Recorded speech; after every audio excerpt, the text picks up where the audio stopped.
Boa tarde a todos e a todas, sejam bem-vindos, bem-vindas a esta nossa edição especial da 29ª CIPAT da PUC-Rio.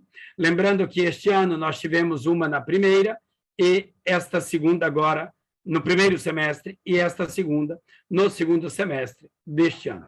Eu sou o padre Valdecir Gonzaga, atual presidente da CIPA, gestão 2020-2021, sou também diretor do departamento e professor do departamento de teologia da nossa Pontifícia Católica.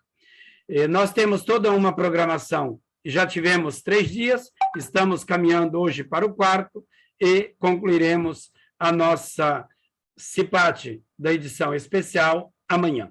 Eu apenas lembraria os temas que nós tratamos. No primeiro dia, abertura, a mesa de abertura, e logo em seguida eu coloquei as questões socioambientais e o Papa Francisco, a partir do documento, a encíclica Laudato Si. No segundo dia, tivemos a saúde, direito de todos e dever do Estado, com o professor Marcelo Luciano. Ontem, tivemos o tema Covid-19, variantes e sequelas, com o doutor Ricardo Steffen. E hoje nós temos o tema a importância da saúde mental nos dias atuais, com 2 pessoas. A doutora Fátima Vasconcelos, presidente da Associação Psiquiatra do Rio de Janeiro, e o professor Rafael Zaremba, da coordenação do SPA, ou seja, o Serviço de Psicologia Aplicada de nossa PUC-Rio. Estaremos encerrando amanhã com o tema Protocolos Sanitários e as novas regras de convivência na universidade, direitos e deveres de todos, com a professora Daniela Vargas, do Departamento de Direito, mas que é, igualmente, a coordenadora central de graduação de nossa Pontifícia Católica, a pró-reitora da graduação. É uma alegria muito grande acolher a todos e a todas. Gostaria de agradecer, de forma especial, todo o trabalho dos membros da CIPA, como nós sempre falamos, os cipeiros e as cipeiras, que têm trabalhado bastante em prol de nossa universidade, do campus, da comunidade como um todo. Agradecer a presença de cada um, de cada uma aqui conosco neste 4º dia de nossa edição especial da CIPAT, mas de forma muito carinhosa ao grupo chamado de eventos da CIPAT. Estão aqui conosco a vice-presidente da CIPA, a Daniela, a secretária Sinara, temos a Fernanda, depois temos o Peixe e outros membros, porque agora o número começa a crescer e eu falando teria que olhar todos, e nós estamos aqui com a projeção tomando o espaço da tela. Um agradecimento muito carinhoso aos 2 palestrantes de hoje, que estarão ali compartilhando o tempo e o tema, né? A doutora Fátima e ao professor Rafael. A ambos, eu, além do agradecimento, em nome da CIPA e da universidade, neste nosso trabalho, gostaria de recordar que toda a temática desta semana, nós a pensamos, projetamos e estamos realizando dentro desta realidade dos tempos pandêmicos, de mais de 1 ano e meio, mas com perspectiva do avançar também do processo de vacinação, e que nós já projetamos que em 2022, alguma coisa, um pouco mais, um pouco menos, nós iríamos retomando.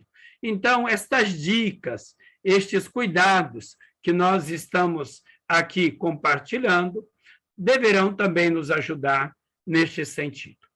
Na abertura, na mesa de abertura, eu lembrava que uma das finalidades, é óbvio, é aquela de oferecer formação, mas é também uma ocasião para oferecer informação em alguns pontos. Então, muito obrigado. A colaboração de ambos, com toda certeza, será muito importante neste processo. Enfim, todas as nossas colocações ficarão e estarão disponibilizadas na plataforma ECOA. Todos poderão acessar novamente poder ouvir, conferir alguma colocação.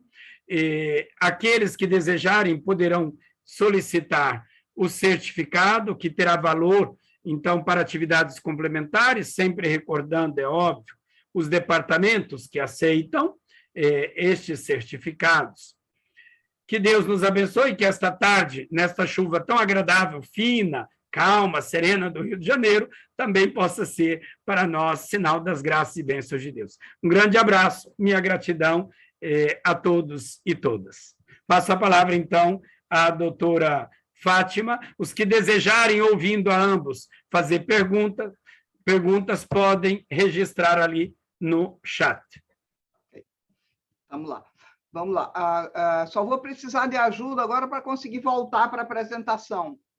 Eu estou compartilhando a tela, mas como é que eu faço aqui para entrar Para poder dar seguimento nos slides? Ok. Clica em cima desses slides que a senhora está aí, o inicial. Tá. E vá aqui nas teclas, pode ir seguindo. Aí. Ok, tá. Ok. Ah, perfeito. É porque, como tem vocês, eu não tinha percebido. Tá, entendi já. Perfeito. Bom, boa tarde a todos. É um prazer e uma honra estar aqui falando sobre esse tema, né? Quer dizer, da saúde mental na pandemia.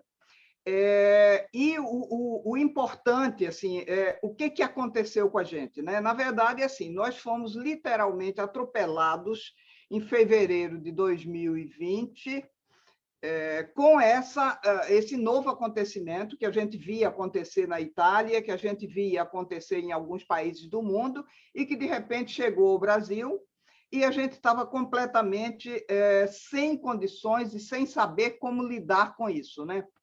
Então, o que começou a acontecer? Primeiro, uma desconfiança de todos no processo de gestão e coordenação dos protocolos de biossegurança. O que isso quer dizer? Literalmente, ninguém sabia o que fazer. Ninguém sabia como é que a gente ia se comportar, como é que a gente ia se proteger, como é que nós iríamos proteger os nossos, né? E nós tivemos que nos adaptar a novos protocolos de biossegurança. A outra coisa que aconteceu foi que a gente descobriu que o Brasil estava completamente desatualizado e desabastecido de equipamentos de proteção individual. A gente não dispunha nem de máscaras. Então, assim, ninguém tinha máscaras, elas demoraram a chegar, era uma dificuldade, às vezes, de conseguir, e a gente tinha que procurar álcool gel, e foi toda uma situação de todos nós procurarmos nos proteger, e, ao mesmo tempo, não sabendo o que estava acontecendo e o que ia acontecer, né? E qual era a gravidade dessa nova doença. Mas, aos poucos, a gente foi percebendo, inclusive por conta do que acontecia, mais especialmente na Itália, da quantidade de mortes, do ataque que houve aos equipamentos de saúde, no sentido de que era uma necessidade de internação e de tratamento de pessoas. De repente, a gente via em vários outros países a falta de equipamento e pessoas morrerem por falta de equipamento para ajudá-las. Então, isso tudo foi afetando, foi gerando um susto muito grande e a gente não saber como lidar. E mais ainda, a gente começou também a entrar no outro pânico, que era o seguinte: o sintoma do Covid podia ser febre, por exemplo, podia ser semelhante a uma gripe. Então, passou a todo mundo ficar em pânico, achando que qualquer sintoma de febre e qualquer gripe poderia ser o Covid, né? E aí, o que foi acontecendo também nessa pandemia, né? À medida que as ordens foram dadas, que as medidas de segurança foram estabelecidas, foi estabelecida a primeira coisa, suspender as aulas das crianças, né? E recomendação de que se ficasse em casa, e então, assim, foi essa coisa de suspender as aulas das crianças que passaram a ficar em casa. Então, aí começou a surgir, quer dizer, as famílias também não estavam acostumadas com isso e começaram a se estruturar para terem seus filhos em casa. Só que surgiu também uma grande preocupação, que foi dos filhos ficarem sem as referências de cuidados e de trocas sociais da escola, né? Porque a escola, o que é que ela tem de fantástico para as crianças? Não só as aulas teóricas, não só o conhecimento, mas também a convivência com outros colegas, com outros amigos, que desenvolve a sociabilidade e desenvolve a capacidade de interagir com outros. Então, na verdade, com o fechamento das escolas, acabaram as trocas sociais, e além da falta da convivência na escola, ainda teve um problema grave, né? Que foi o seguinte: idosos eram pessoas de mais risco de adoecer. Então, o que aconteceu? Os avós, quer dizer, havia uma recomendação, e que foi seguida pela grande maioria das pessoas, de um distanciamento, de novo, da rede socioafetiva, agora no âmbito da família. Quer dizer, com avós, com tios, com amigos, com vizinhos. Então, mais uma vez, não só a criança perdeu o contato com os seus amigos, né, pessoal da sua geração, como também perdeu com os avós, que em muitas famílias eram sempre pessoas muito ativas e participantes da vida das crianças. Então, com isso, surgiu, né, quer dizer, todos nós sabemos que isso gera um problema para as crianças, quer dizer, gerou problemas de saúde mental, e isso levou também, depois de um certo tempo, a um agravamento da saúde mental e da saúde física das crianças. Além de que pessoas idosas ou com deficiências que, de repente, no caso das crianças que foram afastadas de seus avós, e no caso dos idosos ou deficientes que perderam o contato com os seus cuidadores, porque, devido à quarentena, quer dizer, a grande maioria dos cuidadores moravam em casa, tinham família, não podiam pegar condução pública pelo risco de contaminação, e aí ficou, num certo momento, ainda uma dificuldade de como que a gente ia se comportar para proteger todas essas pessoas, porque houve, literalmente, uma alteração dos fluxos de locomoção e de deslocamento social, né? Então, por exemplo, ônibus era uma coisa extremamente perigosa, porque a máscara em si só não era suficiente para proteger da Covid, né? Então, é o seguinte: quais foram as reações mais frequentes que a gente viu, né? As reações que as pessoas começaram a ter foi, primeiro, óbvio, uma preocupação egoísta, mas bem racional, bem compreensível, ainda bem que ela existe, que é de que eu posso adoecer e eu posso morrer, então eu me preocupo. Então, primeiro, era uma preocupação com o que podia acontecer com a gente. A segunda preocupação era perder as pessoas que a gente ama.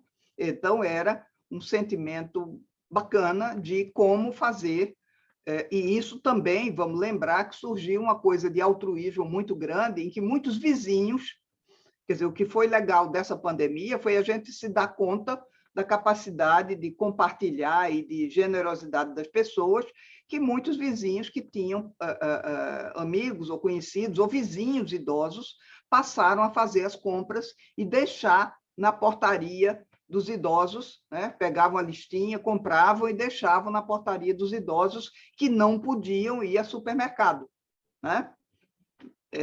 Muito bem. Depois, aí, então, tinha essa coisa de perder as pessoas que a gente amava, inclusive os idosos.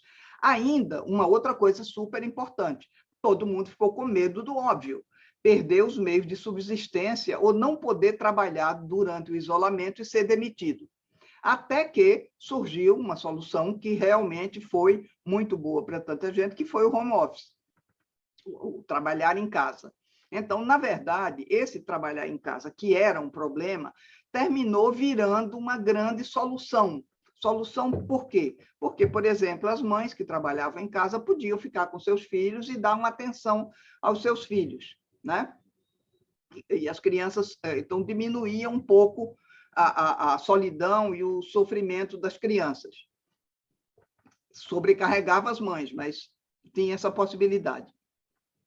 E então as pessoas viram que seu trabalho, quer dizer, a grande maioria dos trabalhos, puderam continuar existindo mesmo na pandemia. Alguns ficaram mais comprometidos, por exemplo, taxista, enfim, motoristas de carros e tudo, que até se conseguir encontrar uma segurança, era muito perigoso. A outra coisa, então, também passou a ser, todo mundo começou a ficar preocupado de ser excluído socialmente por estar associado à doença. A outra coisa foi quando a gente teve que se separar dos entes queridos e dos cuidadores por causa do regime da quarentena. Então, prova de amor era se afastar dos familiares, das pessoas que a gente gostava. Então, a outra preocupação também era não receber um suporte financeiro. E a principal preocupação que a gente viu com muita gente, que foi transmitir o vírus a outras pessoas. Então, algumas pessoas que eram muito sensíveis e muito responsáveis ficavam com uma preocupação enorme, né, de transmitir o vírus para outras pessoas. Eu me lembro particularmente de um enfermeiro, e, por exemplo, isso acontecia em situações gravíssimas. Por exemplo, um auxiliar de enfermagem em São Paulo era auxiliar de enfermagem num hospital que trabalhava com Covid, então ele ficou dormindo na varanda da casa porque ele morava com a mãe e ele não queria contaminar a mãe. Então, era a forma que ele tinha. Ele ficou dormindo um mês ou mais, na varanda, para não contaminar a mãe. Isso muitas pessoas fizeram, porque logo no início também, e durante algum tempo, muitas pessoas tiveram Covid e ficavam em casa, mas exatamente, havia essa preocupação de não contaminar. Então, tinha coisa de que o prato era colocado na porta, a pessoa puxava o prato, depois colocava o prato fora, para não ter esse contato e não contaminar, né? Até porque também, naquela altura, a gente não sabia a gravidade da doença, né? E como cada um ia ter essa doença. A outra coisa importante também foi que a gente ficou com uma sensação recorrente de impotência. Porque nós temos, ou tínhamos até então, a sensação de que a gente controlava as coisas. Mais ou menos a gente controlava. Achava que perdia o controle, mas era uma coisa razoável. De repente, a gente descobriu que tinha uma impotência absoluta diante dos acontecimentos. Quer dizer, eu não poder sair de casa, eu não poder cuidar de quem eu gostava, eu não poder tomar conta dos meus filhos, eu ter que pedir ajuda a outras pessoas. Isso levou a uma sensação de impotência, isso levou a muita irritabilidade, muita angústia e uma tristeza também de cada um se sentir quase que preso, entre aspas, em sua casa, né? E mais ainda, uma das coisas que a gente não recomenda para ninguém é o isolamento. Por quê? O isolamento intensifica os sentimentos de desamparo, de tédio, de solidão e de tristeza, né? Então, tudo isso dava uma piorada e a gente vai ver como isso tudo termina impactando. Estou fazendo toda essa introdução para a gente chegar no impacto que essas coisas vão levando, né, para os quadros de saúde mental e gerando quadros de estresse, quadros de doença que a gente vai ter que começar a tratar, que a gente está vendo hoje, já viu antes, mas agora a gente está vendo mais nos consultórios. Quadros de estresse agudo, quadros de transtorno do estresse pós-traumático, especialmente, gente, pessoas que passaram pelo respirador. Muitos desenvolveram quadros de transtorno pós-traumático e o processo de reabilitação, eu suponho que ontem o Ricardo Stephan tenha falado, de alguns processos, alguns trabalhos de reabilitação, porque pessoas passaram a ter vários sintomas físicos, né, incapacitantes, mas também passaram a ter alterações cognitivas. Então, os quadros entre outras coisas, os quadros mentais envolvem alterações cognitivas, tá? Falhas cognitivas que precisam ser reconectadas, né? O outro quadro que apareceu foi um quadro de luto. A outra coisa óbvia, diante dessas limitações e dessas situações todas, foram os sintomas depressivos e ansiogênicos.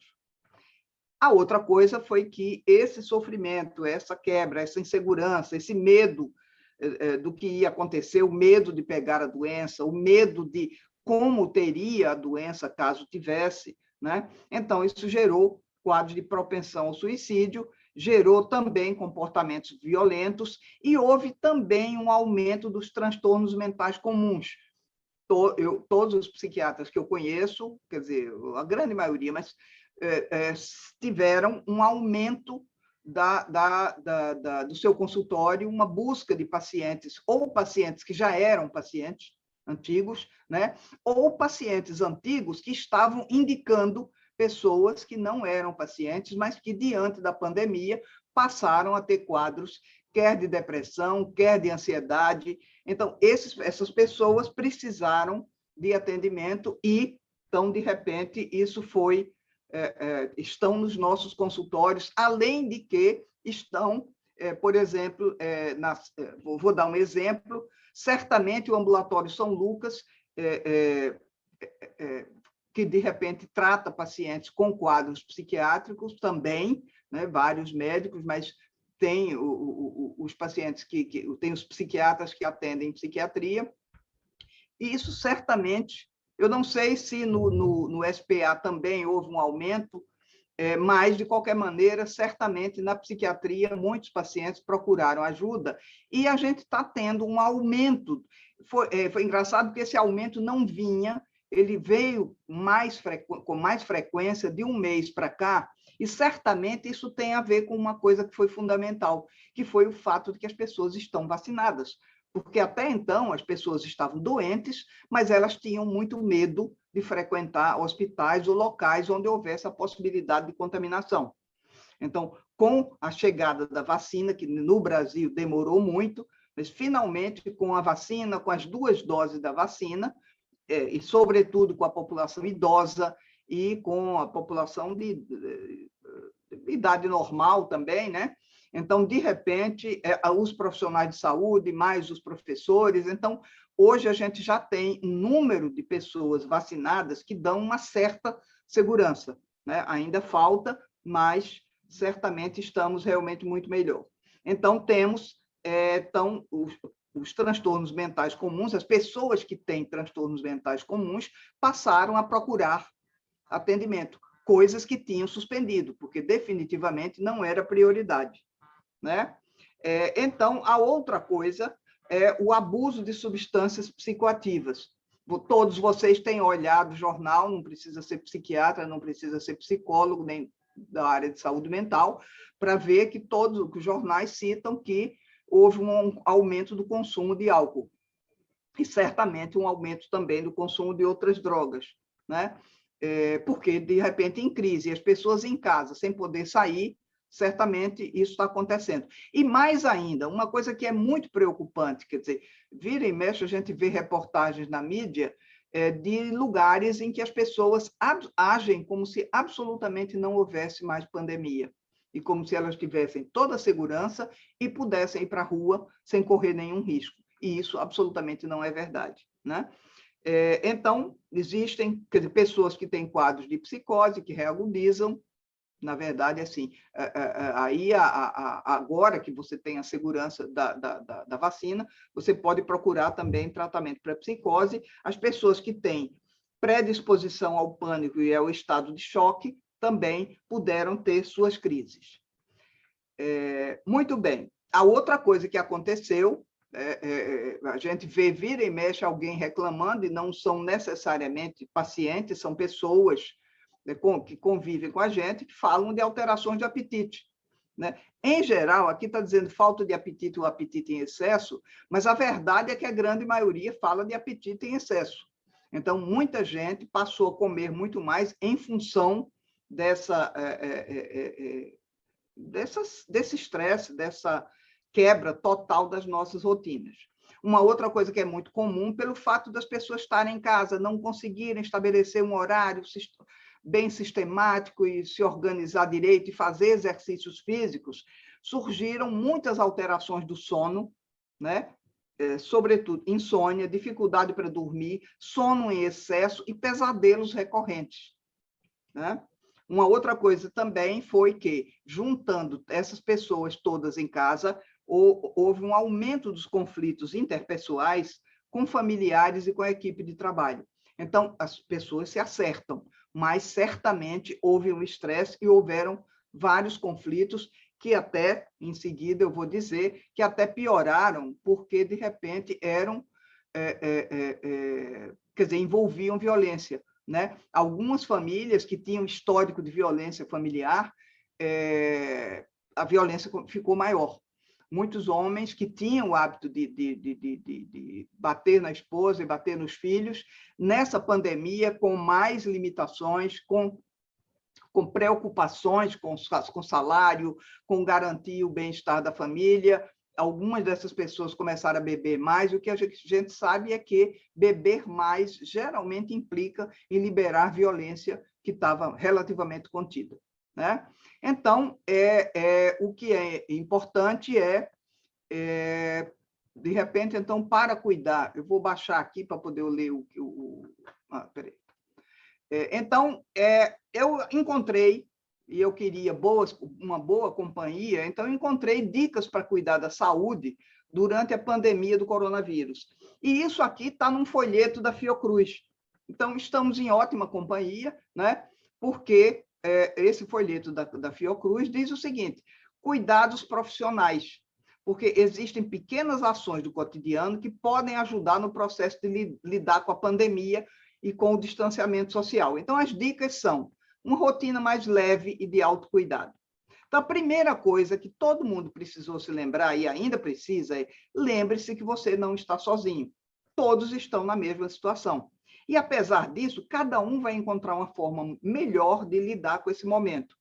Não se compare com outras pessoas e tente encontrar o que mais funciona para você. Então, cada um vai organizar o horário dentro do que, por exemplo, uma pessoa que tem um desempenho intelectual melhor pela manhã. Então, ele monta o seu horário de trabalho basicamente de manhã, ou pelo menos o que ele pode fazer sozinho, e mantém os outros horários para as reuniões com as equipes, né? Houve, inclusive, uma recomendação para os chefes para não abusarem de tanta reunião, porque isso estressava muita gente. Mas, enfim. Então, a outra coisa é que esse é um momento intenso e fora do comum. Então, é importante que as pessoas saibam, né, que é completamente normal se sentir triste, assustado e menos produtivo que o habitual. Na pandemia, o distanciamento social gera diversas emoções difíceis de lidar. Novos sentimentos são explorados. Não se cobre de estar 100% do tempo bem. Na verdade, assim, alguém que diz que está bem na pandemia não está realmente bem. Está se esforçando, é uma pessoa otimista, é uma atitude positiva, mas, claro que ainda hoje a gente ainda tem incômodos, inseguranças e sofrimento diante da pandemia, que, óbvio, não acabou ainda, né? Melhorou, mas agora mesmo surgiu uma nova cepa que a gente não sabe, esse vírus tem várias formas, e mais ainda, a gente sabe que a partir de agora, por exemplo, do mesmo jeito que é rotina tomar a vacina da gripe, vai ser rotina tomar a vacina para o Covid a partir do próximo ano, quer dizer, e certamente não sabemos até quando, né? A outra coisa é o seguinte, uma coisa fundamental, do mesmo jeito, é muito importante observar as demandas internas e, definitivamente, ficar trancar os sentimentos, ignorar o que está sentindo não é saudável. Tente colocar o que está acontecendo no mundo em perspectiva, né? Relacione o que você está sentindo. Estamos interligados? Na verdade, a gente pode estar também fazendo uma tragédia maior, e se a gente começar a pensar, a gente vai fazer ajustes mais adequados e que a gente vai descobrir que a gente tem um melhor controle das coisas. Então, a gente se colocar parte do todo vai trazer autoconhecimento e vai facilitar encontrar o equilíbrio da situação. Isso aqui que também é fundamental. Durante a queda das Torres Gêmeas, que agora a gente está fazendo 20 anos, uma das coisas que gerou mais quadros de transtorno de estresse pós-traumático foi o fato de que as televisões dos Estados Unidos inteiro e do mundo ficavam passando a queda das Torres Gêmeas todo o tempo para todo mundo. E isso muita gente teve, quer dizer, nem estava nas Torres Gêmeas, não tinha nenhum parente lá nas Torres Gêmeas, mas de tanto ver aquelas cenas do primeiro avião batendo na torre e depois chegando o segundo avião e a torre caindo, o fato de que isso era passado o tempo todo na televisão foi quando a CNN explodiu, né, a rede CNN, e isso gerou muitos quadros de estresse pós-traumático. Então, é muito importante que a gente limite o tempo ligado nas notícias. É importante estar informado, mas são muitos processos acontecendo ao mesmo tempo, e todos eles bastante intensos. Mudança na rotina de trabalho, no relacionamento com amigos e famílias, dilemas políticos e financeiros em todo o mundo. Isso tudo está acontecendo. Então, estipule quanto tempo do seu dia você pode se dedicar ao consumo de notícias e, se necessário, reduza. Não se esqueça de buscar fontes oficiais para evitar notícias falsas. Nós tivemos uma série de notícias que eram falsas, mas eram fake news, que foram plantadas em relação a tratamentos milagrosos, tratamentos que não tinham nenhuma eficácia. Então, é muito importante, quando vocês forem procurar fontes de informação, procurem na OMS, procurem na Fiocruz, né? Então, esses institutos, o própria Anvisa, né? Nesses locais a gente encontra informações seguras, que são confiáveis e a gente pode seguir. Então, vale muito a pena. Muito bem. Uma coisa importante, né? Quer dizer, descanse, né? O sono regular interfere diretamente no equilíbrio emocional. Então, o sono, gente, é fundamental. Uma noite mal dormida, 2 noites mal dormidas, no longo prazo, e no Brasil a gente tem uma quantidade de gente com transtorno do sono muito grande, é um transtorno prevalente. Então, tente dormir 8 horas por dia. Busque atividades que auxiliem no sono profundo e de qualidade, quer dizer, ou seja, para dormir, quer dizer, façam todas as coisas, nada de ter, por exemplo, nada de dormir no quarto que você trabalha, cheio de informações, e você acorda, vira para um lado, aí está lá alguma coisa que você tem que entregar no trabalho. Então, tenta ver, faça do seu quarto, se possível, óbvio que tem pessoas que não vão conseguir, mas façam do seu quarto um lugar livre de tantos estímulos, de tantas preocupações e de tantas situações que gerem ansiedade. A outra coisa é alimente-se bem, ter atenção ao que se come, priorizar uma dieta balanceada, permite a ingestão de todos os nutrientes necessários ao organismo, e isso ajuda no bom funcionamento dos processos químicos do cérebro. Cuidar do corpo também é cuidar da mente. Hoje a gente sabe que, por exemplo, depressão é, na verdade, uma doença inflamatória. Então, assim, pessoas, quer dizer, a gente já indica hoje para pacientes bipolares uma dieta diferente, com menos gordura, com menos, então, mais saudável, né? Mais a dieta mediterrânea. Então, isso é importante saber que até para manter uma boa saúde física e mental é importante também uma alimentação, por exemplo, a dieta mediterrânea, que é super saudável. A outra coisa é, na verdade, e isso é importante porque, de repente, isso está acontecendo, evite drogas como escape do estresse. Álcool e tabaco se tornam vícios a longo prazo e causam muitos malefícios à saúde física e mental. Fortaleça seus contatos, ainda que à distância. Uma conversa com amigos ou com a família por mensagens, ligações telefônicas ou videochamadas pode aliviar sensações ruins. Também faz lembrar que existe uma rede de apoio da qual você pode contar. Então, na verdade, o que a gente viu foi um crescimento enorme desses programas que permitem que a gente se contacte com outros. O próprio WhatsApp também é uma forma, a gente tem conseguido fazer reuniões com famílias pelo WhatsApp, além do Zoom e outros programas que são excelentes e permitem, né, que, inclusive, a participação vendo várias pessoas da família.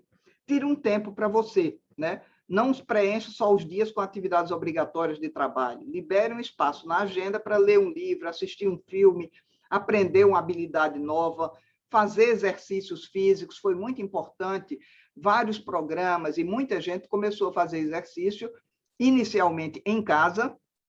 Eu mesma estou com uma professora que me dá aula pelo WhatsApp. Então, certamente, eu não sou exceção, eu sou provavelmente um fato comum, né? Quer dizer, de várias pessoas que têm tido essas aulas, além de que agora, com a melhora das condições de saúde, do controle e a vacinação, as pessoas já estão podendo voltar para a academia de ginástica, né? Então, tire um tempo para você, não preencha os dias apenas com atividades obrigatórias. Pronto, é isso aqui. Uma coisa que é fundamental é fazer exercícios físicos. E uma das coisas, um dos melhores exercícios, e aí também tem que prestar atenção onde você vai fazer isso, mas caminhadas e natação são excelentes para a saúde e são excelentes para a saúde mental. Então, seria importante também ouvir uma música, cozinhar, e, na verdade, a gente tem que fazer coisas pela gente e para a gente, né? Bom, vamos lá. As reações de comportamento... Uma coisa que aconteceu, né? Como profissionais de saúde, nós temos que estar atentos ao aumento da violência doméstica e da violência direcionada aos profissionais de saúde. Então, em muitos estados, as pessoas ameaçam os funcionários, as pessoas que estão prestando assistência, achando que eles podem fazer mais do que podem. E não podem. Eles podem fazer o trabalho deles, mas tem limites, tem regras que eles precisam seguir. E uma outra coisa que também atrapalha muito e perturba muito são pensamentos recorrentes sobre a epidemia. E pensamentos recorrentes sobre a saúde da nossa família, além de pensamentos recorrentes sobre morte ou o morrer.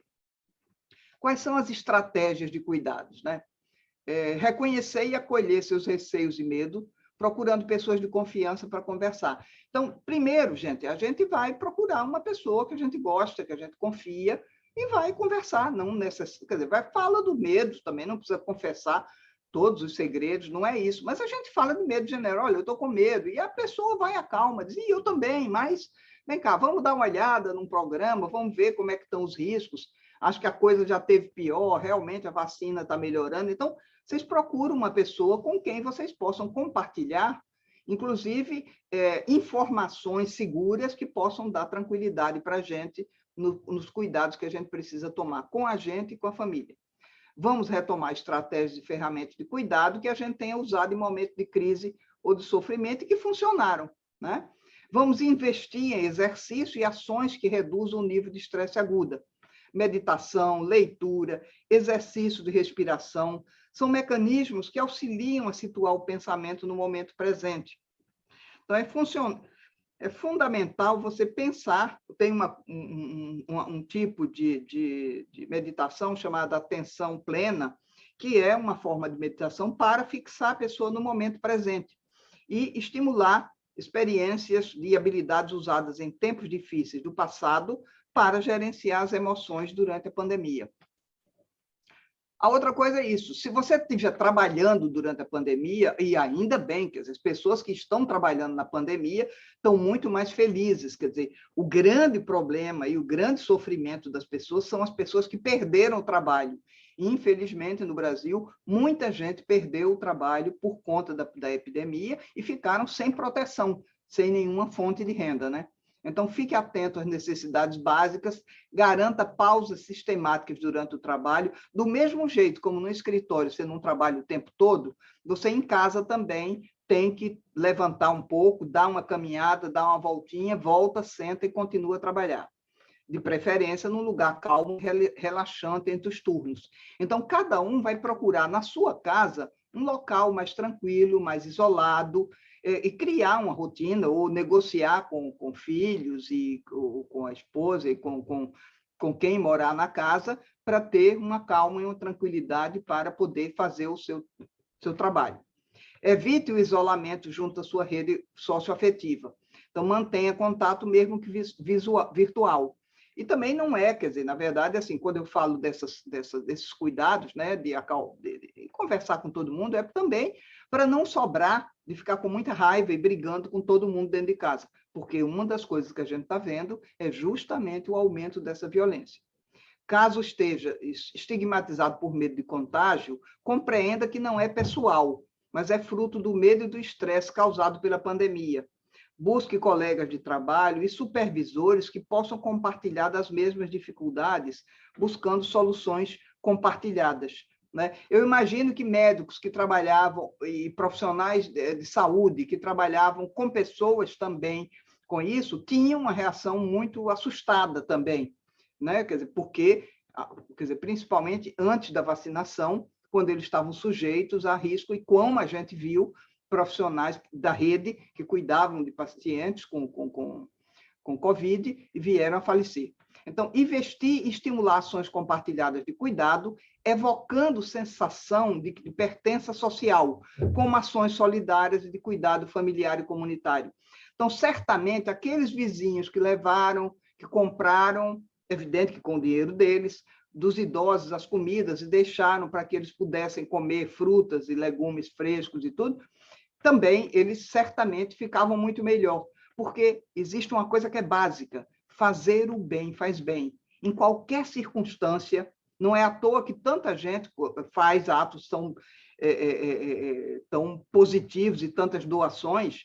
E uma outra coisa que foi muito importante nessa pandemia, que deu para a gente, por exemplo, a própria vacina da AstraZeneca, foi possível porque 2 grandes investidores investiram, fizeram a doação da fábrica da Fiocruz. Se fosse só depender de dinheiro público, não haveria fábrica da Fiocruz, não haveriam as vacinas da AstraZeneca, né? Então, reenquadrar os planos de estratégia de vida de forma a seguir produzindo planos de forma adaptada às condições. Então, agora, gente, eu acho importante, fundamental dizer o seguinte: todos estamos vacinados, de fato, o risco da pandemia diminuiu, mas lembrando e relembrando e lembrando novamente, não desapareceu o risco, não. É muito importante manter ativa, é muito importante a gente manter ainda a atenção, manter máscara, ter cuidados, né? Não sair tanto e não se expor tanto, porque agora todo mundo vai ao futebol, todo mundo vai jantar fora, todo mundo se mete em restaurante cheio de gente e todos sem máscara. Então, é importante manter ativa a rede socioafetiva, estabelecendo contato, mesmo que virtual, com familiares, amigos e colegas. Hoje já dá para a gente ter mais contatos pessoais, mas ainda é importante esses contatos virtuais. Evitar o uso do tabaco, álcool, outras drogas para lidar com as emoções. E aí agora vem buscar um profissional de saúde quando as estratégias utilizadas não estiverem sendo suficientes para a estabilização emocional. Então, eu posso, primeiro, conversar com alguém, vamos estratificar, e eu posso procurar um profissional de saúde caso eu, de fato, esteja percebendo que eu estou com a regularização de algum quadro clínico que eu tinha, eu estou com um problema que é um pouco mais sério e que eu preciso procurar um profissional de saúde. Então, procurem os profissionais de saúde. Quer dizer, agora já está muito mais seguro, muitos psicólogos e muitos psiquiatras já voltaram a atender presencialmente, né? Porque aí eu estou falando especificamente da rede de saúde mental. Buscar fontes confiáveis, continua valendo, buscar fontes confiáveis de informação. Estou repetindo, mas isso é fundamental, senão vocês vão receber fake news e vão confiar em fake news, e isso não... Quer dizer, uma delas era a cloroquina, que não tem nenhuma eficácia, não tem nenhuma indicação para isso, que foi dita que era eficaz. Muito bem, então a outra coisa é também reduzir o tempo que se passa ouvindo mídia, né? Assistindo TV. Se você estiver trabalhando na epidemia, fique atento às necessidades básicas. Eu já disse isso, mas a repetição é a base da aprendizagem. Garanta pausas sistemáticas durante o trabalho, se possível, num local calmo e relaxante. E entre os turnos, evite o isolamento. Fique junto da sua rede socioafetiva, mantendo contato, mesmo que virtual. E quando é que a gente deve, né? Tem tudo isso, eu já conversei com meus amigos, mas aí quando é que eu vou sentir que eu preciso procurar ajuda profissional? Quando eu tiver sintomas persistentes, quando eu tiver um sofrimento intenso, quando eu tiver complicações associadas, por exemplo, conduta suicida, quando a pessoa estiver pensando em suicídio, falando em suicídio. comprometimento significativo do funcionamento social e cotidiano, dificuldades profundas na vida familiar, social e no trabalho, risco de complicações. Vamos falar especial do suicídio, porque esse mês é o mês de conscientização e de prevenção do suicídio. É o Setembro Amarelo. É um grande movimento mundial, porque o suicídio é uma morte evitável e é uma complicação e é um fato ainda muito frequente. E, inclusive, um dos perigos que tem é que hoje é um ato que é cometido mais, quer dizer, está aumentando a prevalência de suicídio em pessoas jovens, entre 15 e 25 anos, quando antes suicídio era um risco grande para pessoas de idade. Muito bem. O outro problema, além do suicídio, são os problemas com o alcoolismo ou outras dependências. E aí também, óbvio que pessoas que têm depressão maior, têm psicose, transtorno do estresse pós-traumático, são quadros graves e que requerem atenção especializada. Quais são as principais complicações? São os transtornos mais frequentes, são os episódios depressivos e as reações de estresse agudo tipo transitório. Então, isso tem aparecido muito em consultório de psicólogos e em consultório de psiquiatras também. Então, são quadros mais leves, não é um episódio depressivo, não é um quadro de depressão, não é a regularização de um quadro de depressão grave, então é mais fácil, mas necessita de intervenção. E o risco de surgimento desses transtornos aumenta de acordo com as características das perdas e outros fatores de vulnerabilidade. Então, óbvio que uma pessoa que perdeu pai e mãe, uma coisa que é desesperadora é que, bem ou mal, nós temos o ritual do enterro, em que no enterro existe um velório, a gente vê o defunto, a gente, né? Quer dizer, tem uma missa de corpo presente, várias coisas. E esses rituais meio que acalmam a gente, tem um aspecto de cumprir um rito e de se despedir com respeito. E isso nós perdemos com a pandemia. Que a pandemia, as pessoas os caixões eram fechados e ninguém podia se despedir dos seus defuntos. Isso foi desesperador. Então, efeitos tardios, esse luto patológico que podia acontecer por conta dessa não frequência no velório, no enterro, depressão, transtorno de adaptação, manifestações de estresse pós-traumático, abuso de álcool ou outras substâncias que causam dependência e transtornos psicossomáticos, né? As reações mais frequentes, medo de adoecer e de morrer, perda das pessoas que amamos, perda dos meios de subsistência ou de não poder trabalhar durante o isolamento e ser demitido. Isso aconteceu com muita gente, né? Infelizmente, né? Ser excluído socialmente por estar associado à doença, ser separado de entes queridos e de cuidadores devido ao regime de quarentena, não receber um suporte financeiro e transmitir o vírus para outras pessoas. É esperado também uma sensação recorrente de impotência perante os acontecimentos. Então, a gente estava acostumado, nos últimos anos, a achar que a gente tinha algum controle das coisas. Com a pandemia, a gente viu que a gente não tem definitivamente nenhum controle. Irritabilidade, angústia, tristeza. E em caso de isolamento, o caso de isolamento, eu já disse antes, mas estou repetindo, pode-se intensificar os sentimentos de desamparo, tédio, solidão e tristeza. Tem pessoas que moram sozinhas, e é importante que essas pessoas que moram sozinhas, que elas procurem outras pessoas e que elas não se isolem, né?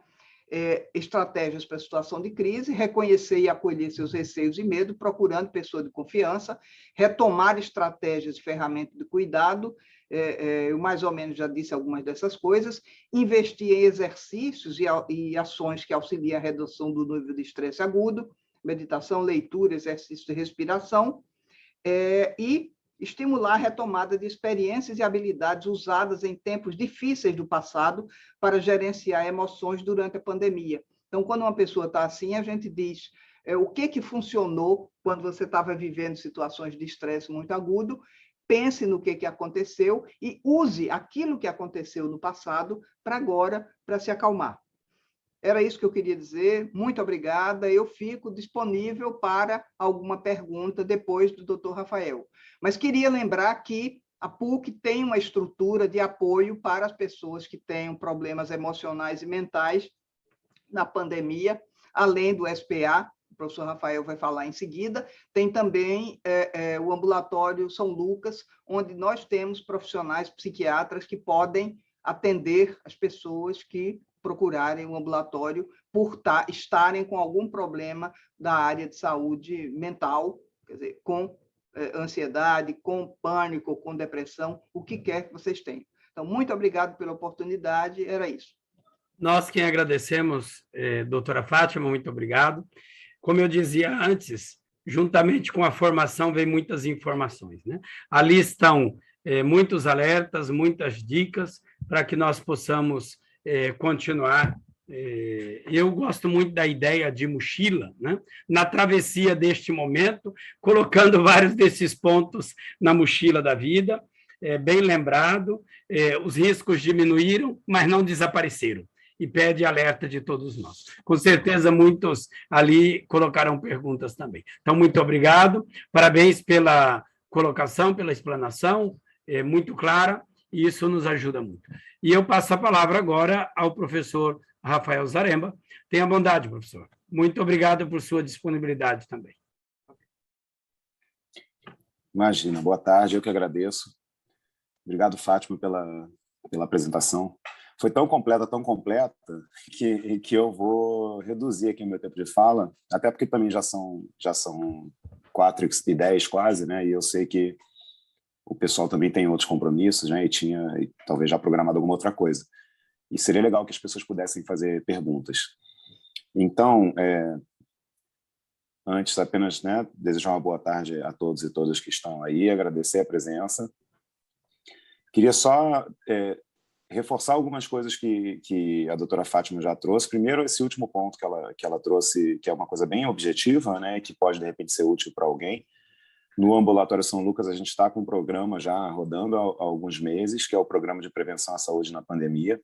É uma iniciativa conjunta de várias áreas da saúde, inclusive a psicologia, né, o Departamento de Psicologia está participando, e a gente montou uma equipe para poder atender a demanda que vinha realmente aumentando nesse momento tão difícil que a gente está vivendo. Então, para quem tiver interesse, né, basta procurar um ambulatório, o serviço está acontecendo.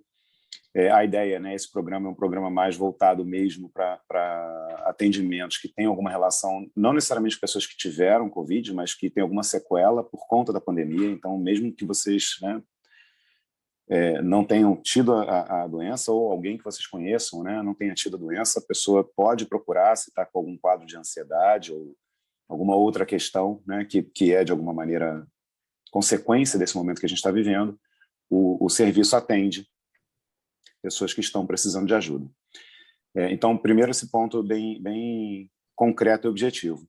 E eu acho que, de fato, né, a doutora Fátima já traçou um panorama muito completo e até trouxe algumas recomendações. Não tem muita coisa que eu acho necessário acrescentar. O que eu diria para quem, né, no momento, pode estar enfrentando alguma dessas condições que a doutora Fátima apresentou, ou pode estar tendo mais dificuldade, porque eu tenho acompanhado, e é o que a doutora Fátima disse, realmente a demanda aumentou muito, a procura o meu consultório, meu trabalho em consultório, sendo muito mais demandado, muito mais requisitado, e eu tenho acompanhado, né, assim, não só na minha prática clínica, mas também nas minhas turmas aqui na PUC, e com diferentes públicos, né, faixas etárias diferentes, realidades diferentes. Eu tenho acompanhado muito de perto a dificuldade que muitas pessoas estão tendo para poder conviver com essa situação toda que a gente está vivendo. As pessoas estão lidando com a pandemia de maneiras muito diferentes. E ao longo desse processo, desses últimos quase... A gente está caminhando aí para 2 anos, né, nessa situação de quarentena e distanciamento social, né, as atividades acontecendo remotamente. Eu vejo que, óbvio, as realidades são muito diferentes. As pessoas enfrentam a pandemia de formas muito diferentes. Algumas pessoas estão conseguindo navegar aí por esse período de uma forma mais tranquila, digamos assim. Outras estão tendo muita dificuldade, sofrendo muito. E eu já fui convidado ao longo desses últimos quase 2 anos para participar de alguns eventos como esse de hoje, e para falar sobre saúde mental, sobre cuidados, estratégias, né, de enfrentamento para esse momento tão complicado que a gente está vivendo. E numa dessas mesas das quais eu participei, envolvia também professores de outros departamentos aqui da PUC, e um professor falou assim de forma bem-humorada, né, que um colega dele tinha dito, em relação à Revolução Francesa, ele tinha dito que a gente não podia falar muito sobre a Revolução Francesa, ainda porque ela é muito recente. E aí ele está falando de algo que aconteceu há mais de 200 anos. Então, como que a gente pode falar sobre a pandemia, né? A gente está vivendo isso agora. Acho que tem muitas coisas que a gente só vai conseguir entender e atribuir sentido e significado daqui a algum tempo. A gente hoje está no olho do furacão. E para tentar trazer alguma... Não sei se tranquilidade, não sei exatamente qual palavra eu poderia usar, mas para tentar trazer algum conforto, alguma esperança, né, e alguma palavra positiva, o que eu venho falando quando me convidam para participar desses eventos, primeiro, algo que a doutora Fátima já falou, né, as pessoas que estão ansiosas, estão com medo, não tem nada de errado com essas pessoas. É totalmente natural, são reações naturais, importantes, que nós temos diante de diferentes situações. Então, o exemplo que eu tenho dado é o seguinte, né? Vamos imaginar que esse evento estivesse acontecendo presencialmente, né? Estivéssemos reunidos numa sala de aula na PUC, ou num auditório na PUC, e um gato entrasse nesse auditório. Mas vamos imaginar que fosse um gato que não está acostumado com pessoas. Ele tem medo de pessoas. Se esse gato entra no auditório e se depara com um público, né? No momento a gente tem aqui 44 pessoas. Vamos supor que está uma sala com 44 pessoas, esse gato entra nessa sala, ele não está acostumado com pessoas, ele não gosta de pessoas. A gente olhando para esse gato, a gente vai perceber algumas reações nele. Quais? A pupila vai estar super dilatada, o pelo dele vai estar eriçado. Se a gente conseguisse se aproximar e medir a pulsação, o batimento cardíaco dele está super acelerado.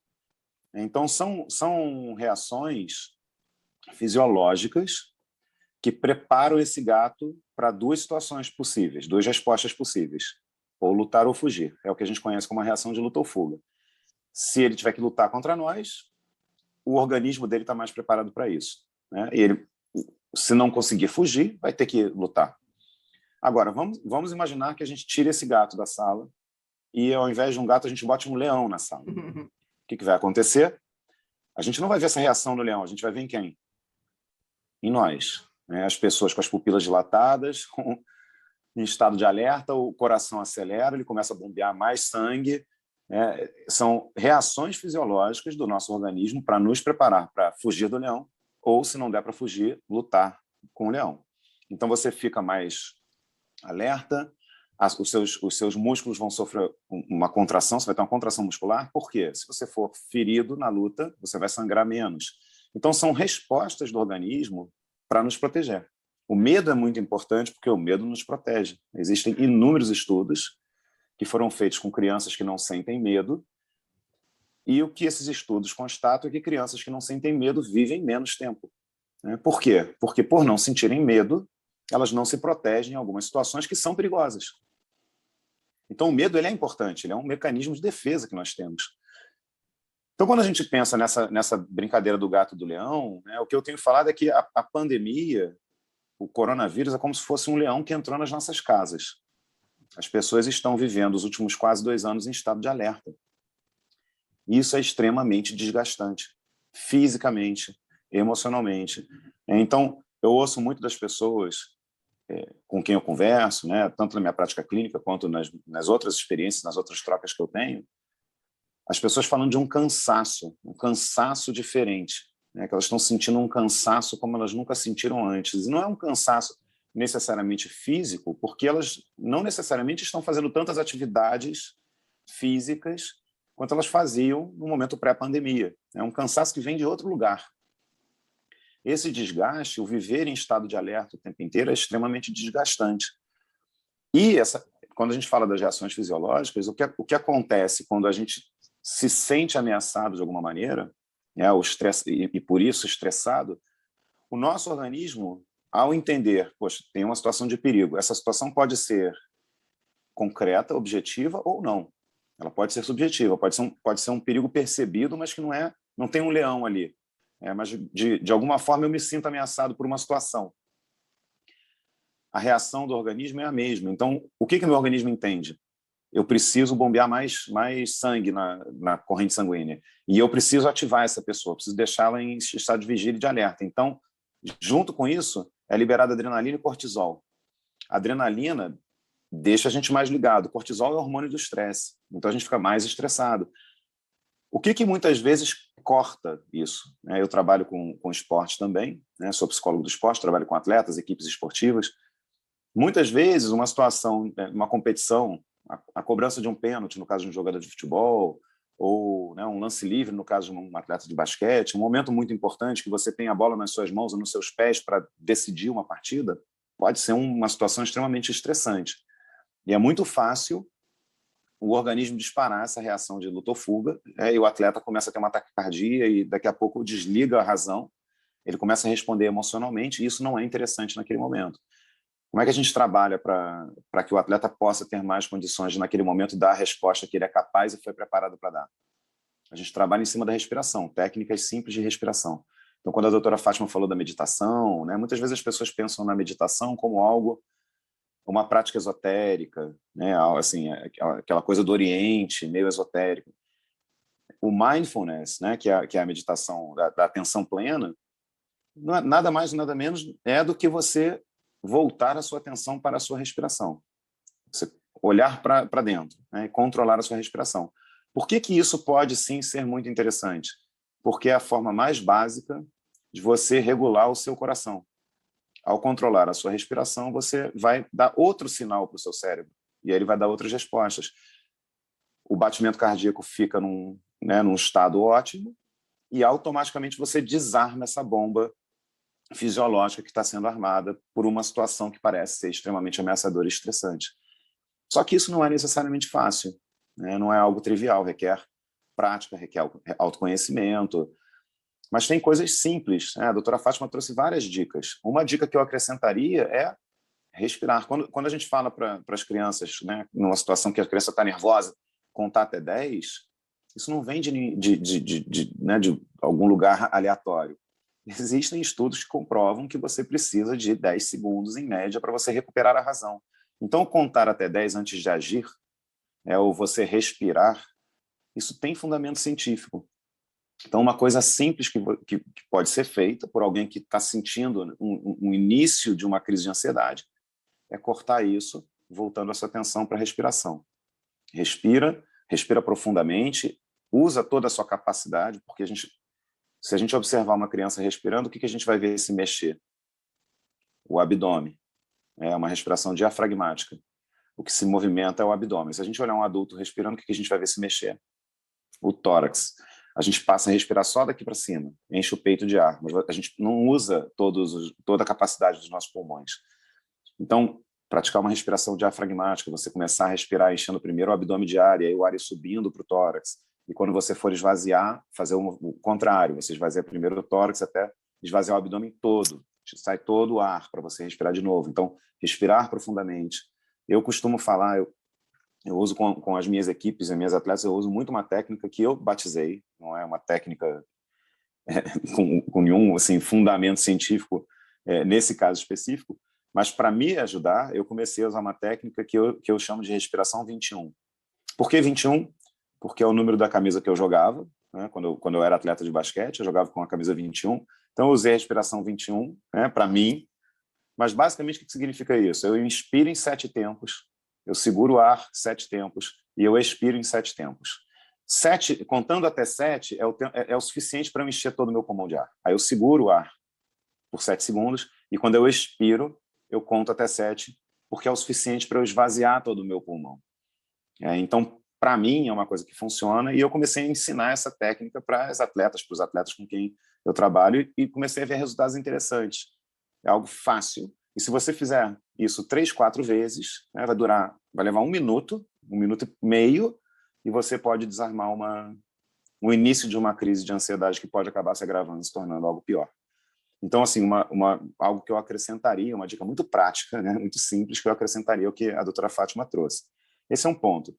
E outro ponto que eu tenho tentado trazer, uma reflexão que eu tenho tentado trazer em todas as oportunidades que eu tive de falar sobre esse assunto durante esse momento que a gente está vivendo, é a reflexão de que muitas vezes o que nos impede e o que quando a doutora Fátima fala, né, dos casos de suicídio, dos casos de depressão, o que muitas vezes leva uma pessoa a uma situação extrema de tirar a própria vida é o fato dela não enxergar mais perspectiva de mudança, de melhora, num quadro, numa situação, na própria vida, enfim. Quando a nossa vida perde o sentido, isso aumenta a probabilidade, né, da pessoa querer colocar um fim àquela experiência. Então, quando a gente consegue ganhar alguma perspectiva, quando a gente consegue olhar para além do momento específico que a gente está atravessando, isso pode contribuir para que a gente lide com a situação e atravesse aquele momento de uma forma mais interessante. E aí eu usei uma referência de um filme que eu não sei se vai ser uma referência para vocês, mas que me ocorreu um dia quando estava rolando uma mesa redonda sobre o assunto e eu me lembrei desse filme. É uma comédia, mas eu acho uma comédia bem inteligente, tem uma mensagem que eu acho bem interessante. Em português chama O Feitiço do Tempo. Não sei quem assistiu, vou dar spoiler, peço desculpas, mas é um filme que tem 30 anos, então assim, depois de 30 anos não tem mais spoiler, né? Vamos combinar que já deu tempo suficiente de todo mundo assistir.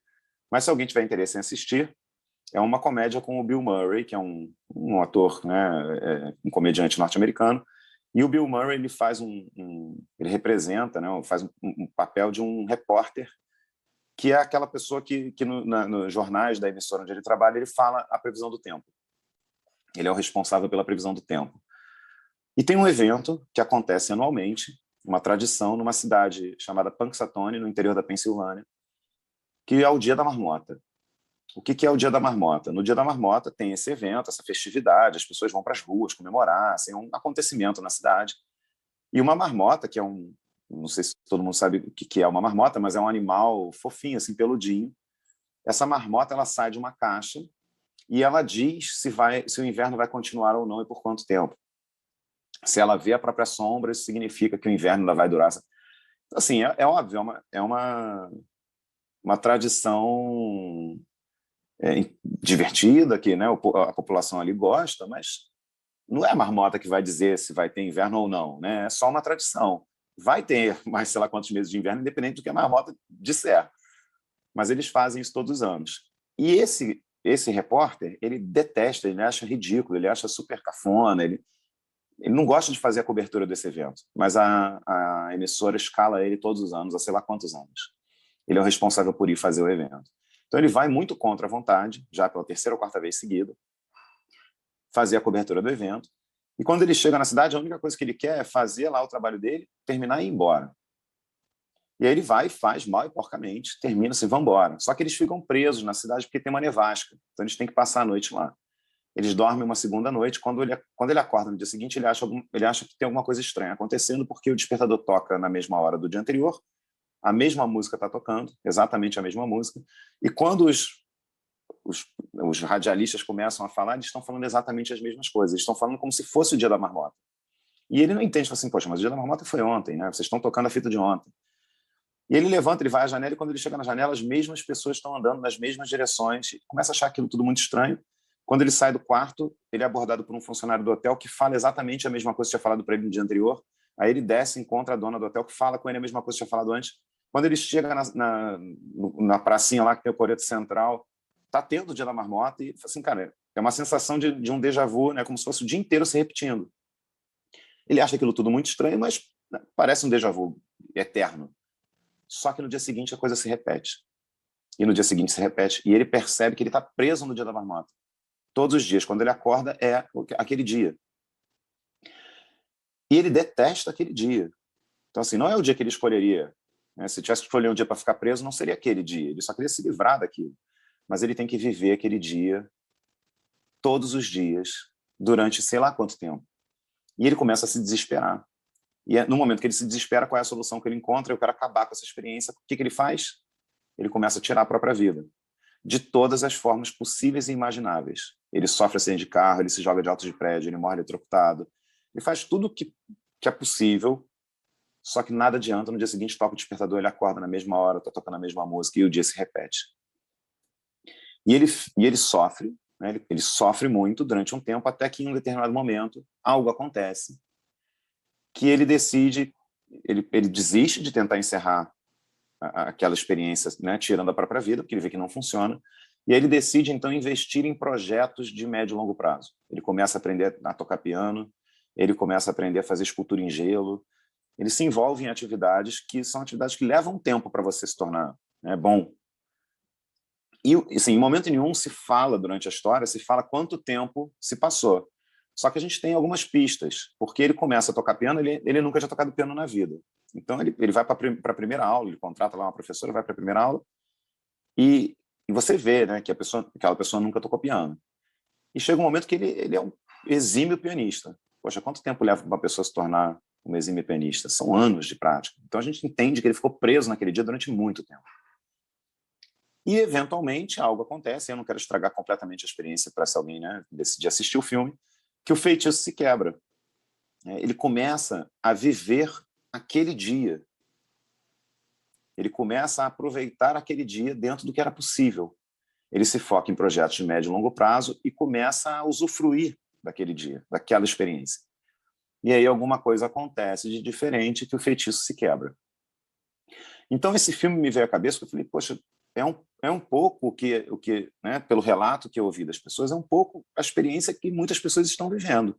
Aquelas que podem, porque, óbvio, a gente vive num país de dimensões continentais, de realidades muito distintas. Talvez seja uma minoria da nossa população que possa respeitar a quarentena, que efetivamente está podendo respeitar, que está podendo ficar em casa, né, que está podendo manter um distanciamento. A maior parte da população brasileira talvez não tenha essa condição. Mas as pessoas que estão podendo fazer isso, eu ouvi de muitas dessas pessoas relatos do tipo, poxa, como se todo dia fosse o mesmo dia, né? Como, metaforicamente falando, como se a gente estivesse vivendo o dia da marmota. E aí é muito fácil você meio que perder a rotina, você perder o sentido das coisas, isso gerar um quadro de depressão, isso eventualmente gerar até algum quadro de um suicídio. O que é interessante, né? O que essa lembrança do filme me trouxe? O que é interessante também que a gente consiga exercitar? A capacidade de pensar para além desse momento da pandemia, porque isso vai passar.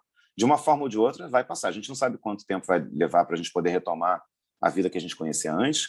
Pode ser que a gente tenha que conviver com o uso de máscara durante muitos anos, pode ser que a gente tenha que fazer ajustes, né? A própria PUC agora está discutindo isso, vai retomar o presencial, como que vai retomar? Não vai voltar todo mundo, vai voltar um terço das atividades. Quais são essas atividades? Tem sala híbrida, né? Salas flex. Tudo, a gente vai ter que fazer ajustes, ok.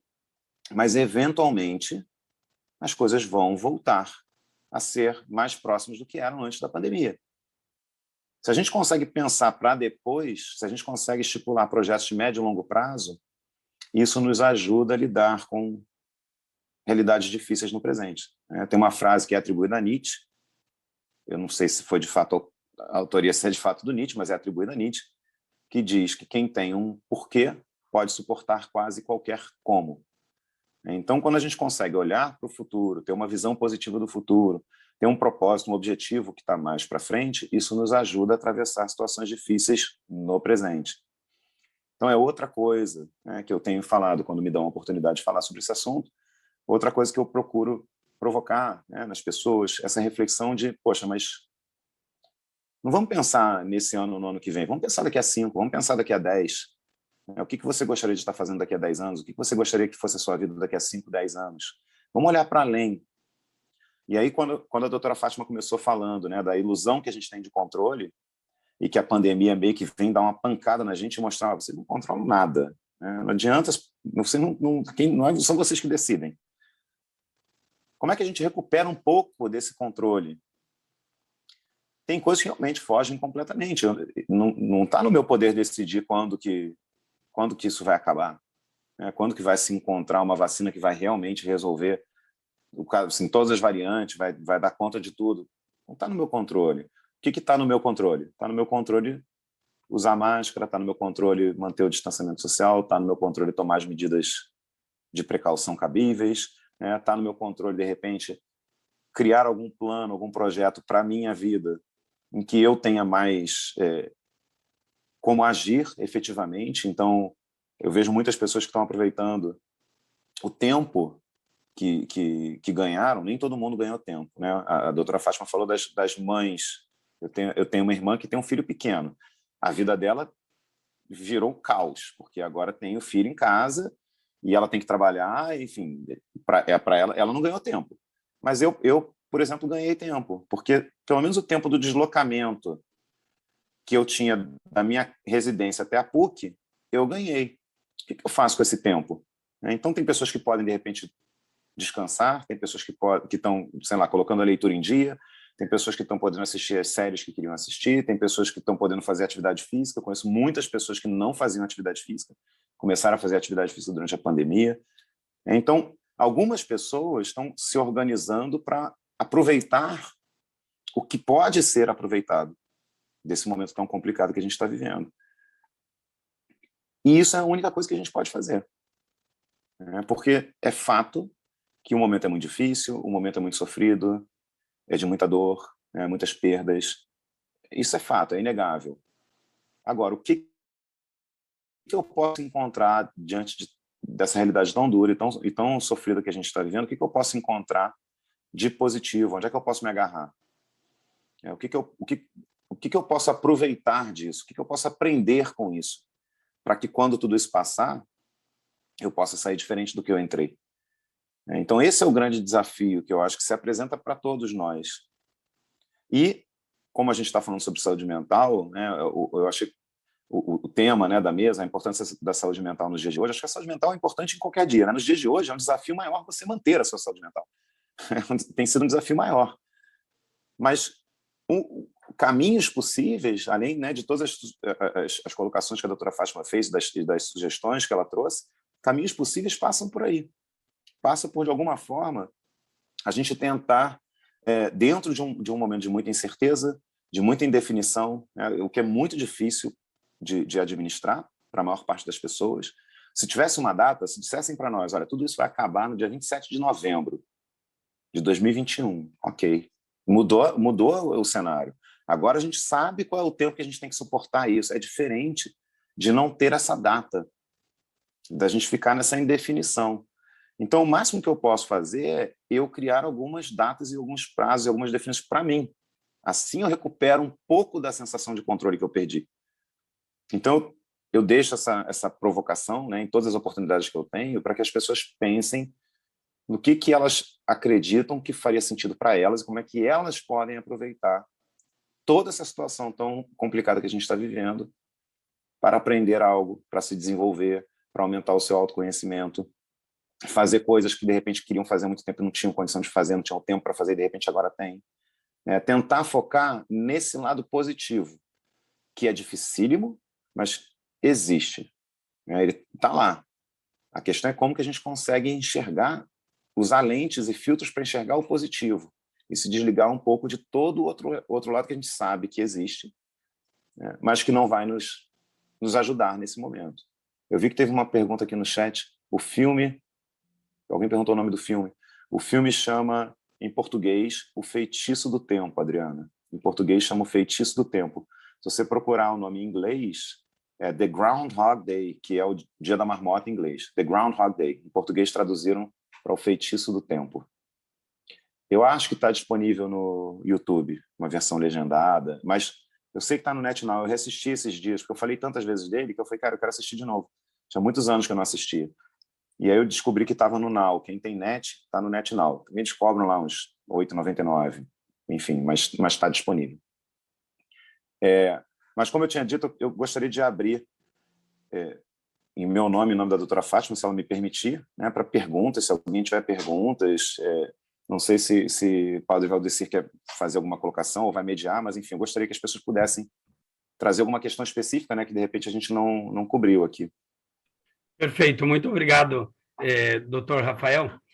Bem colocado. Uma expressão assim que eu também gosto muito, mas esta sua colocação. Nós não temos data de vencimento neste produto.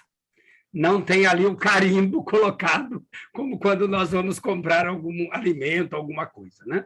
Então, saber lidar com este momento na organização do tempo, que, bem lembrado, é duro, é muito difícil.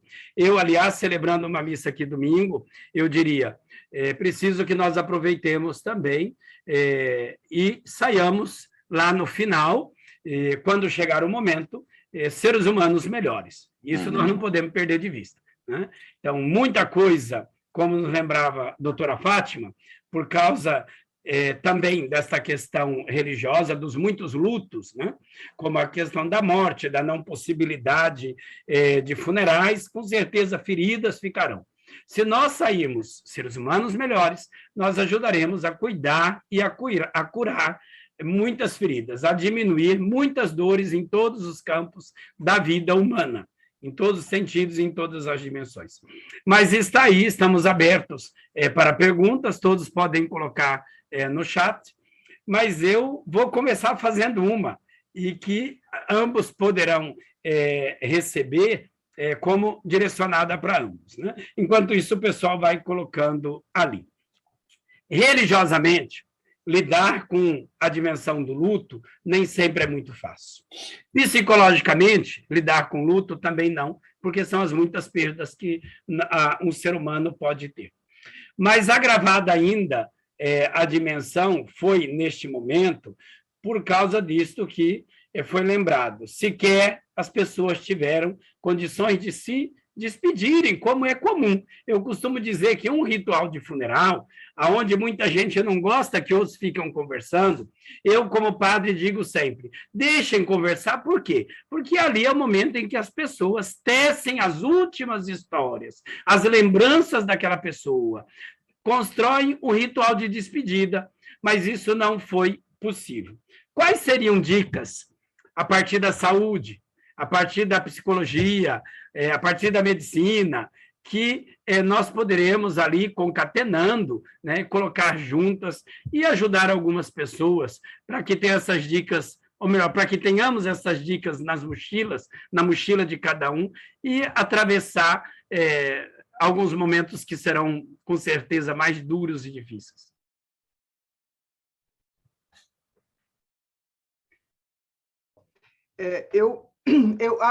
Uma das coisas que eu não falei, mas que é fundamental para esse processo de luto, para a gente poder enfrentar uma situação, por exemplo, como essa pandemia, a religiosidade é alguma coisa muito importante.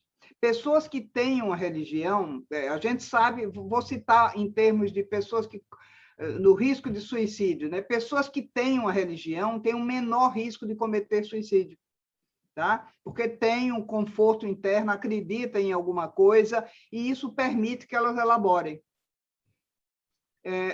Então, faltou eu dizer, quer dizer, e essa coisa que é importante é que ter uma religião, ter uma crença, qualquer que seja, né? Não eu não vou impor a minha religião, mas eu vou lembrar para o meu paciente, eu digo isso para os meus pacientes, né? E digo isso também numa hora dessa. Obrigado por ter lembrado. Amém. Professor? Eu acho que uma coisa, como eu falei, uma coisa que eu acho que tem a ver com o que a doutora Fátima falou também, né? Uma coisa que nos ajuda a lidar com momentos difíceis, como, né, o caso da perda de alguém. O luto é muito... É um momento muito complicado que as pessoas também atravessam de formas muito diferentes, porque a noção de que você nunca mais vai poder estar com alguém, né, usufruir da companhia de alguém, isso é muito duro. Mas existem maneiras de você interpretar as situações de formas diferentes. Então, eu me lembro, por exemplo, quando eu perdi um dos meus avós, né, meu avô faleceu, meu avô materno, óbvio, nós ficamos muito tristes, porque, né, era uma pessoa muito querida e a gente gostaria de poder continuar, né, usufruindo da companhia dele. Ele já era um senhor de idade, quase 90 anos, 87 anos. Mas ainda assim a gente não gostaria que ele, né, tivesse ido embora, a gente gostaria que ele tivesse ficado. Mas ele já vinha sofrendo, estava doente, estava hospitalizado. E uma pessoa, né, uma conhecida da família, falou: poxa, mas às vezes, e eu ouvi isso também de um outro conhecido meu quando perdeu a mãe. Ele falou assim: mas às vezes a gente tem que pensar no outro, né?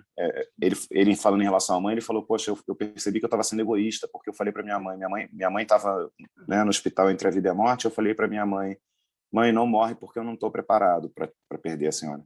Uhum. E depois ele percebeu: poxa, mas isso é muito egoísta, porque eu quero que ela fique aqui por mim, né? E ela está sofrendo. Então, quando a gente consegue, né, atribuir um sentido, um significado outro para qualquer experiência, a gente vai conseguir também lidar com essa experiência de uma forma diferente. Óbvio que qualquer perda é muito sentida e é muito dolorosa, mas quando eu tenho a consciência de que as memórias, as experiências que eu vivi com aquela pessoa, né, tudo que a gente compartilhou, aquilo não se perde. Quando a pessoa deixa esse plano, ela não vai embora e não leva tudo que eu lembro dela, não leva todas as memórias, todos os momentos de alegria que a gente compartilhou. Então, se eu conseguir, né, guardar esses, a pessoa vai continuar viva de alguma forma comigo, apesar de fisicamente ela não estar ali. Então, a gente vê que diferentes culturas lidam, né, com o luto e com esse momento, né, dessa transição de formas muito diferentes culturas, diferentes religiões. Mas acho que o ponto é, independente da pessoa ser religiosa, independente da cultura em que ela está inserida, é a maneira como a gente pensa a respeito dessa passagem, né? A respeito desse momento, porque é algo que é a única certeza que a gente tem, né? É a única certeza que a gente tem, que vai chegar esse momento para todos nós. Eu percebo que às vezes as pessoas têm muito medo da morte ou de perder alguém. E aí o que eu questiono é, mas o medo é de ir embora ou de perder alguém, ou o medo é de ir embora sem ter vivido uma vida plena, sem ter vivido de acordo com o que a gente acredita, sem ter conseguido realizar os nossos objetivos, os nossos sonhos, sem ter conseguido usufruir da companhia daquelas pessoas. Então, aproveita o momento, aproveita o aqui e agora, para não ter que lamentar depois que, poxa, eu não fiz tudo que eu queria ter feito, eu não aproveitei tanto assim a companhia daquela pessoa, né? Como a gente ouve muito sempre que fazem pesquisas, entrevistas com pessoas que estão, né, no seu leito de morte no hospital e perguntam os arrependimentos, são sempre os mesmos. E entre eles sempre tem: eu não passei tempo suficiente com as pessoas amadas, eu não disse para as pessoas que eu amava elas. Então diga, então passe, né? Crie espaço para você poder aproveitar ao máximo essas pessoas enquanto elas estão aqui, enquanto você ainda está aqui, né? Então acho que é uma mudança de perspectiva, é algo que a gente pode fazer e que às vezes a gente não faz. Entre os cantores e cantoras que eu gosto está Mercedes Sosa. E a música, acredito que todo mundo conhece, Solo le pido a Dios. Em um dos versos, ela então canta: eu só peço a Deus, eu vou já traduzindo para o português, né? Só peço a Deus que a morte não me encontre um dia vazia e sem ter feito o suficiente. Então, isso é muito significativo. Mas eu tenho uma segunda e prometo parar e deixar espaço, né, para que outros possam perguntar. Ambos tocaram num assunto que é o valor do afastamento, do isolamento social neste momento. Transformamos uma coisa que era um sinal de amor aproximar-se das pessoas e passou a ser um sinal de amor não aproximar-se das pessoas. Ou seja, é essa mudança de paradigma ali que tivemos que ressignificar. Como ressignificar as situações a partir também das exigências? E entender o valor, pelo menos neste momento histórico. Eu diria, né, que a gente aprendeu o valor do cuidar. Então, assim, ao invés da coisa egoísta, da gente ter a presença do outro, a gente aprendeu, ou teve que aprender, né, a pensar no outro e como preservar o outro. Né? E até isso, quer dizer, sobretudo, pensar no outro, que, na verdade, a gente tem uma cultura completamente personalista e egoísta, em que a gente pensa primeiro na gente. Né? Então, acho que por aí. Eu acrescentaria só que eu acho que esse momento que se discute tanto a questão da vacinação, né, dos movimentos antivacina, apesar das pessoas terem, né, o direito à sua liberdade de pensamento, de expressão de opinião, eu vejo muitas pessoas que não acreditam né, na vacinação, na vacina, e que se vacinaram. Por um cuidado com os outros, por um respeito ao outro, por entender que, tudo bem, eu não acredito, eu por mim não me vacinaria, ou eu não usaria máscara, ou enfim, não tomaria as medidas, porque às vezes a pessoa não... Às vezes, é o caso que eu falei, né, das crianças que não têm medo, né? Algumas pessoas não têm medo de contrair a doença, não têm medo, acham que nada vai acontecer com elas, e tudo bem, só que é maior do que isso, né? Não é só o fato de você contrair ou não contrair a doença, é o fato de você, de repente, servir como um veículo de transmissão do vírus para outra pessoa que, né, de repente, você pode ser assintomático, mas talvez uma outra pessoa possa ter problemas sérios. E o fato de você não fazer a sua parte faz com que a coisa dure mais tempo, porque o vírus vai continuar se propagando. Então, acho que algumas pessoas começaram a se conscientizar disso, né, que o cuidado, nesse caso, estava em manter um distanciamento, tomar as medidas necessárias de segurança, de precaução, por mais difícil que seja, porque eu estava outro dia conversando isso com as minhas atletas na minha equipe. A gente teve muitos momentos, né? Eu trabalho com o esporte, a gente teve um momento de paralisação, de ficar sem poder fazer as atividades, aos poucos foi retomando com vários protocolos de segurança, porque as competições foram sendo retomadas. E eu estava falando para elas, a parte mais difícil, né, uma das partes mais difíceis, óbvio, né, tem coisas muito mais difíceis, mas uma das partes mais difíceis, para mim, particularmente, da pandemia, é a falta de contato físico. Porque eu sou uma pessoa que gosta de abraçar, eu gosto eu sinto falta disso. Mas eu entendo, ao mesmo tempo, que, no momento, seria imprudente se eu fizesse diferente. Não seria um sinal de carinho eu abraçar a pessoa, seria um sinal de falta de carinho. O sinal de carinho é eu manter a distância. Então, eu acho que houve um ganho de consciência interessante, né, por parte, pelo menos, de uma parcela da população, né, falando aqui do Brasil especificamente, houve um ganho de consciência interessante desse cuidado que a doutora Fátima falou. Eu cuidar do outro é eu fazer a minha parte. Isso pode ser, como o senhor falou, Padre Valdecir, isso pode ser muito positivo no momento pós-pandemia se isso puder ser transferido para outras situações. Essas pessoas levarem esse aprendizado e aplicarem em outras situações. Cuidar do outro é cuidar de mim. Quando as pessoas entendem isso, eu estou cuidando de mim quando eu cuido do outro, isso é tão poderoso, mas às vezes passa batido, né? As pessoas não têm essa consciência às vezes. Muito obrigado, professor Rafael, muito obrigado, doutora Fátima. Está aí aberto para perguntas, se alguém quiser fazer alguma. Nós estamos aqui há 2 horas quase, né? Eu acredito que foi o dia que nos tomou mais tempo e um tempo muito agradável, né? Eu acredito que isso é muito importante. A Gislaine, ela coloca ali, no meu caso, a terapia ocupacional foi como aprender tricô, crochê, trocar instrumento. Aliás, eu conheço a Gislaine, sei que ela toca e canta bem, né? Que ajudou nesse tempo. Então, várias atividades que ela foi colocando ali, que ela realizou, e outros também. Não sei se alguém gostaria de fazer alguma pergunta, se podemos também ir encerrando. Eu queria, se o senhor me permite, queria pegar essa colocação da Gislaine e essa eu não vou saber atribuir a autoria, porque eu não sei quem falou isso. Eu não gosto de citar frases sem dar o crédito ao autor ou à autora, mas nesse caso eu vou ter que falar sem saber quem que falou isso pela primeira vez. Mas eu ouvi uma frase que para mim também se encaixa muito nesse momento que a gente está vivendo e que tem a ver, né, a colocação da Gislaine me fez lembrar dessa frase, que diz o seguinte, traduzindo, né, porque a frase, eu vi essa frase em inglês, mas fazendo uma tradução livre, a frase diz, né, que viver não tem tanto a ver com você se esconder ao primeiro sinal de uma tempestade, mas sim com você aprender a dançar na chuva. A vida tem a ver com você aprender a dançar na chuva, não se você se esconder das tempestades. E eu acho que esse relato que a Gislaine trouxe, né, que compartilhou, eu acho que fala um pouco disso, né? É aprender a dançar na chuva. Eu vou encontrar alguma forma de me ocupar e de elaborar isso aqui de uma maneira diferente. Acho que esse é um desafio que está se apresentando para todos nós no momento, né? Algumas pessoas tentam se esconder e não dá para se esconder do que a gente está vivendo. Então, talvez o caminho seja a gente aprender a dançar na chuva. Tem toda razão. Concordo em gênero, número e grau.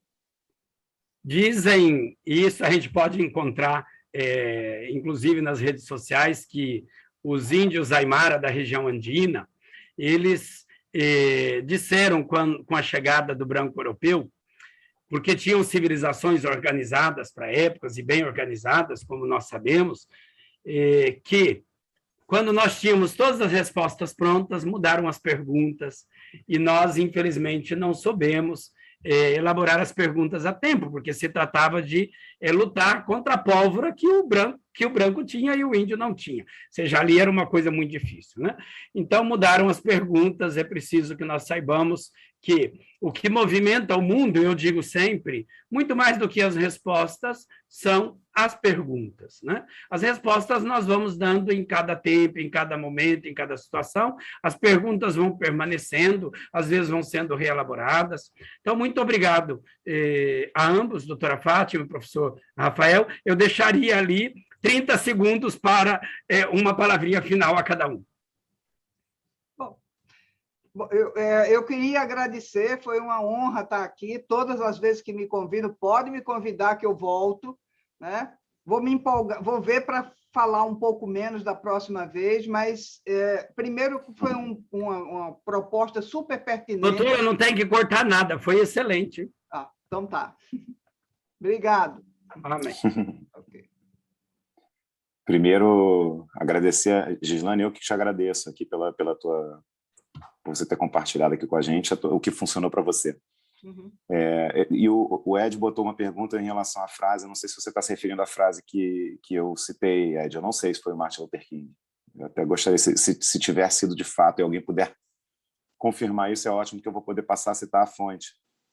Mas eu que agradeço, na verdade, a vocês pelo convite, pela oportunidade. É sempre bom poder falar, né, sobre alguma coisa que está afligindo a nós todos e, enfim, trazendo tanta dificuldade para as pessoas. E sempre que me dão uma oportunidade de tentar, de alguma maneira, ajudar alguém, eu fico grato por isso, né, porque eu acho que é o que eu posso fazer também.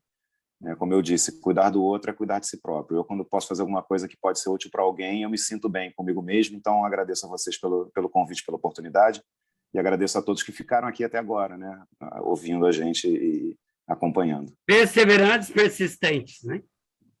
Muito obrigado a ambos. E alguém que abriu a câmera ali, eu daria a palavrinha para encerramento ao doutor Álvaro. Né? Muito obrigado, doutor Álvaro. O senhor está sem o som. Boa tarde a todos. Como eu estou aqui no departamento, eu tenho que manter a máscara, por isso eu tirei até a câmera para não aparecer. Bom, na verdade, eu até acabei de colocar no chat, né, dando os parabéns, na verdade, aos dois, tanto a doutora Fátima quanto o professor Zaremba, pela clareza, tá, e a objetividade em relação à colocação sobre tudo que se passou em relação ao Covid, que a gente espera que vá ser mais breve, o mais breve possível, a gente possa voltar a conviver, e aos cuidados necessários para que a gente volte a ter uma vida normal. Que eu espero que demore pouco, né? Com a terceira dose que vem por aí, eu acredito até que a gente venha a ter uma rapidez no retorno. Com as medidas de afastamento, talvez a gente possa fazer algumas alterações em relação a isso, mas o uso de máscara veio para ficar. Eu acho que, na verdade, a grande risco de contaminação é realmente o contato direto, muito próximo, sem essa proteção. Isso é fundamental e eu acho que a gente vai viver com ela durante muito tempo. Mas queria agradecer realmente aos dois, que foram muito claras as colocações, com certeza. Muito obrigado. Amém. Muito obrigado a todos e a todas, doutora Fátima, professor Rafael Zaremba, a cada um, a cada uma pela participação, aos cipeiros e cipeiras. Um bom final de tarde, bom início de noite a todos. Amanhã, às 15 horas, nós temos o encerramento e será com a professora Daniela Vargas. Então, ela deverá nos colocar um pouco a situação também de dicas em relação a um possível retorno em 2022. Um grande abraço, boa tarde a todos e a todas, muito obrigado. Um abraço. Amém.